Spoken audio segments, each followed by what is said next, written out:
شكراً للزملاء بالاستوديو. يقترن دائماً اسم النمسا بالتاريخ الثقافي والفن العريق، ولكن يجب أن لا ننسى أن النمسا هي من أهم مزودي الخدمات الصناعية والتجارية بكل أوروبا.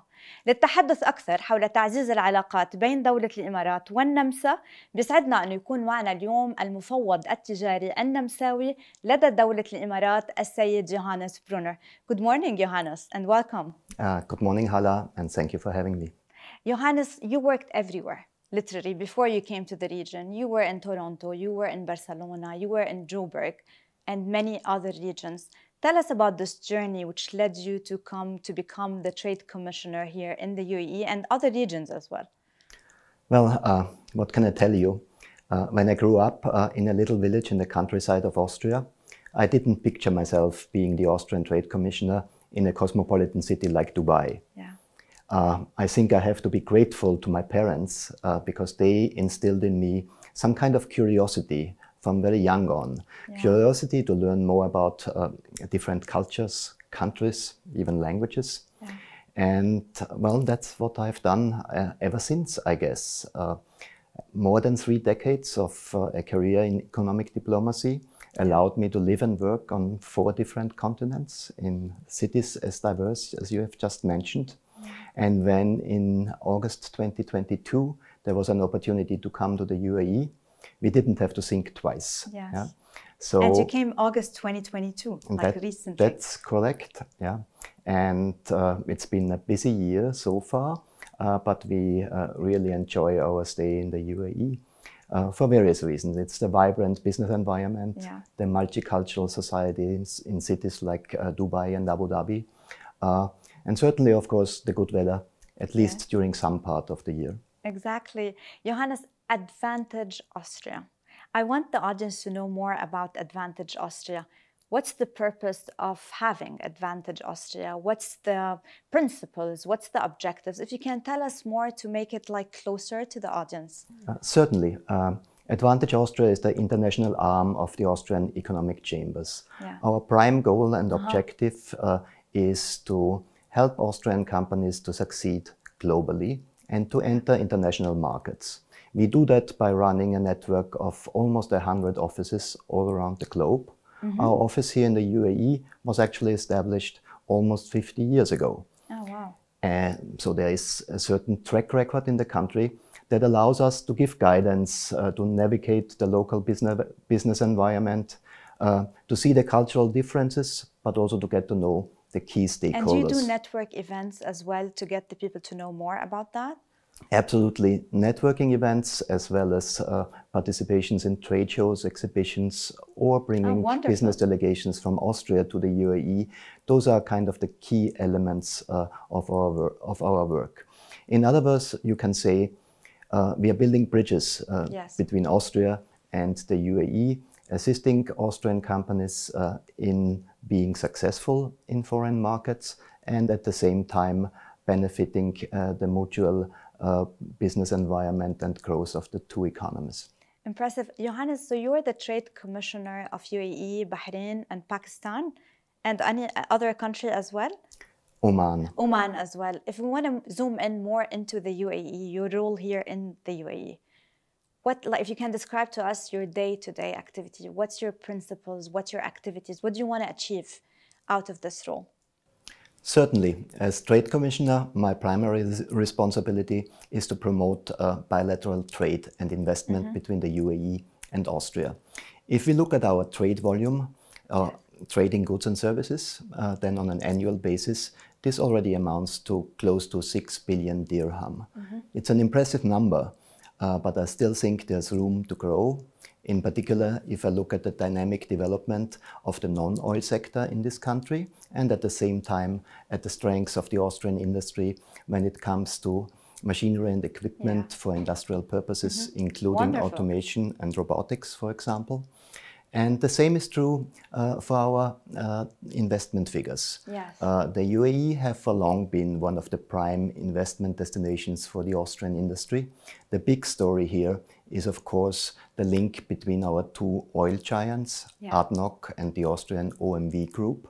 Currently, they are negotiating the merger of the petrochemical businesses, Borouge and Borealis. Great. If this goes ahead, the combined entity will have a net worth of more than 30 billion US dollars. But beyond those giants, there is actually more than 100 small and medium-sized Austrian enterprises that have made the UAE their second home. Yes. In many occasions, they use Dubai as a regional hub for their business in the GCC area and even beyond Africa, Middle East, and where they sometimes need even... more, I think the most assistance are the small, medium. They need your guidance even more than the big giants. Absolutely. This is the kind of service we provide to lend them a hand, take them by the hand and put them in contact with the right business partners here on the ground. So Johannes, in summary, the Advantage Austria is like a mutual bridge to connect the minds from Austria here to the local investment and people who want also to invest in Austria. So it's a mutual way. So you help connect both of them together. Yes, that's our primary function. Absolutely. Johannes, if I want to go to your projects, practical projects, even to encourage the audience to know how to connect with Advantage Austria, how to get involved, what are your current projects and are you involved in COP28? To what extent? Yes, with COP28 around the corner, we have actually a number of initiatives running now that have all the focus on green technologies. Yes.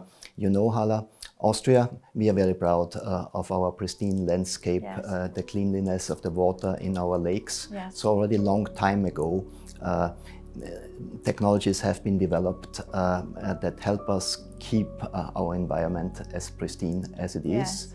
And our projects now focus on bringing some of this expertise, sharing best practices to the UAE, enabling the local partners to maybe implement similar things here on the ground.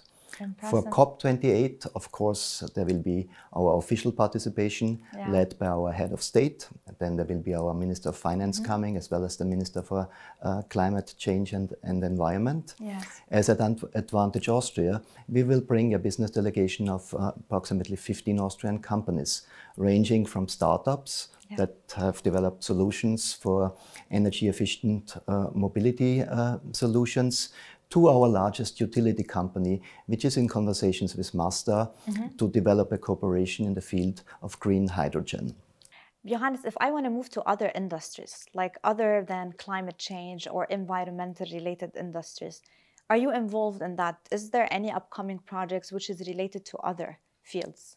Yes, absolutely, Halla. And you will not be surprised that we will again focus on sectors where Austrian companies have developed a worldwide reputation, be it in the construction and infrastructure sector, or in the plastics industry, including plastics recycling, a topic that is becoming more and more important on a global scale, but also here in the UAE. Both of our events will be closely linked to local exhibitions and trade shows. The Big Five show for the construction sector, and later on Arab Blast. So look out for those events. They will. Is it like an Advantage Austria website if people want to know more? They'll find it there? Yes, local entrepreneurs who want to get involved in our initiatives, they are invited to take part in these networking events. They can reach out to us in our office here in Abu Dhabi, or follow and check from time to time on the Advantage in Austria website, where we will list all of the upcoming events. In addition to the two I have mentioned already, and looking already into the beginning of next year, there will also be an event focused on the health sector, linked to the Arab Health Show, as well as our participation in Gulf food, with, of course, all those Austrian specialities from cheese to chocolate. It was this one which happened 7th, 8th, 9th of November, right? Yes, that was actually Gulf food manufacturing, so equipment and technology as well as ingredients for the food industry. Early next year, we are really looking into the food sector, so cheese, chocolate, beverages from Austria. Johannes Brunner, thank you so much for being with us today. Thank you very much, Halla. It was a real pleasure. Thank you. وهلأ بنعود لكم زملائنا بالاستوديو.